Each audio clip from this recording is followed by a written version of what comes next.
Joe Biden had his first phone call with Israeli leader Benjamin Netanyahu in 2 months on Monday, where he told him an Israeli operation in Rafah would deepen anarchy in Gaza. Tensions have risen between Israel and the U.S., its top ally, over Netanyahu's handling of the war in Gaza. U.S. National Security Advisor Jake Sullivan said later that Biden told Netanyahu Israel needed a coherent strategy rather than to smash its way into the war-torn enclave. A major ground operation there would be a mistake. It would lead to more innocent civilian deaths, worsen the already dire humanitarian crisis, deepen the anarchy in Gaza, and further isolate Israel internationally.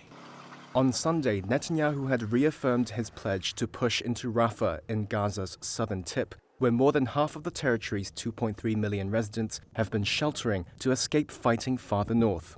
However, after Biden's call, the White House said Israel agreed to send teams to Washington to discuss the way forward and would not proceed with a Rafah operation before the talks happened this week or the next. Meanwhile, Israel claims it killed 20 militants in a deadly clash at Al-Shifa hospital in Gaza City early Monday.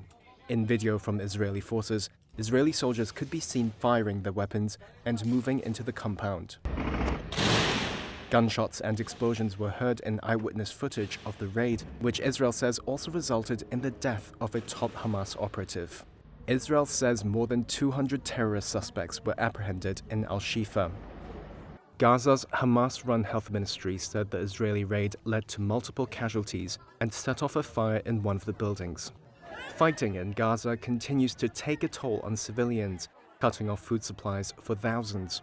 A UN-backed monitor, the Integrated Food Security Phase Classification, or IPC, said Monday around half of Gaza's population, or 1.1 million people, were facing catastrophic shortages of food, and around 300,000 people there now face the prospect of famine-scale death rates.